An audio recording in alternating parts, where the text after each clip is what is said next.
पुन्हा नवीन ट्रेंड चालू आहे ओनली 4 टक्स ब्लाऊजचा विदाऊट बेल्ट, म्हणजे खालचा जो क्रॉस पट्टी आहे, बेल्ट आहे, तो स्किप करायला लागेल आता क्लाइंट.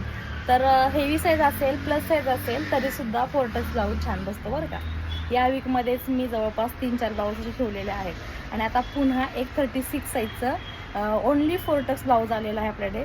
आणि त्या ब्लाऊजला डीप गळा आहे, शोल्डरसुद्धा खूप छोटी हवी असं सांगितलेलं आहे. आणि छोट्या शोल्डरमध्ये कटिंग कसं करायचं हे मी तुम्हाला बऱ्याचदा आणि बऱ्याच व्हिडिओमध्ये या अगोदर सांगितलेलं आहे. पाहिला नसेल तर पहा की डीप गळ्यामध्ये अगदी 1 इंच शोल्डर असो, 1.5 इंच शोल्डर असो किंवा 1.5-2 इंच शोल्डर असो, अर्धा इंच शोल्डरचे सुद्धा ब्लाऊज आपण शिवलेले आहेत. त्या केसमध्ये ब्रॉड आहे, बॅक हुक आहे आणि तुमचे सगळे डाऊट याच्यामध्ये मी क्लिअर करण्याचा नक्कीचा प्रयत्न करेन. तुम्हाला डाऊट असतो बॅक हुक असल्यानंतर मार्जिन एक्स्ट्राचं घेते का.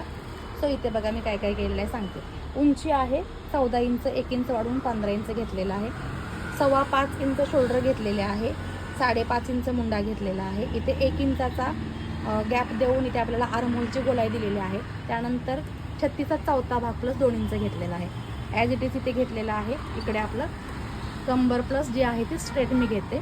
त्यानंतर इथे नॉर्मली आपला हा पॉईंट आहे 4.5 इंचावर असतो टक्सचा, इथे मी 5 वरती घेतलेला आहे. त्याचं रिझन सांगते.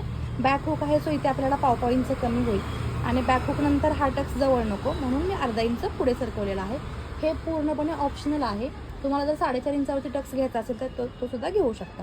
त्यानंतर आता 2.25 इंच शोल्डर पाहिजे. 2.25 मध्ये मी काय केलेलं आहे बघा, इथं आपला 5.25 आहे शोल्डर, 10.5चा निम्मा 5.25 घेतलेला आहे. अर्धा इंच शिलाई मार्जिन जाणार आहे. 2.25 इंचावरती हा गळा आहे, 5 इंच इकडे हे जाणार आहे, म्हणजे 2.5 इंच हे गेलं आणि टोटल आपल्याला हा जो पार्ट आहे तो 2.25 इंचाचा मिळणार आहे. शोल्डर तयार जे आहे ती आता इथे गळा रुंदी तुम्हाला किती घ्यायची आहे त्या हिशोबाने घेऊ शकता. क्लायंट रिक्वायरमेंट जी असेल ती.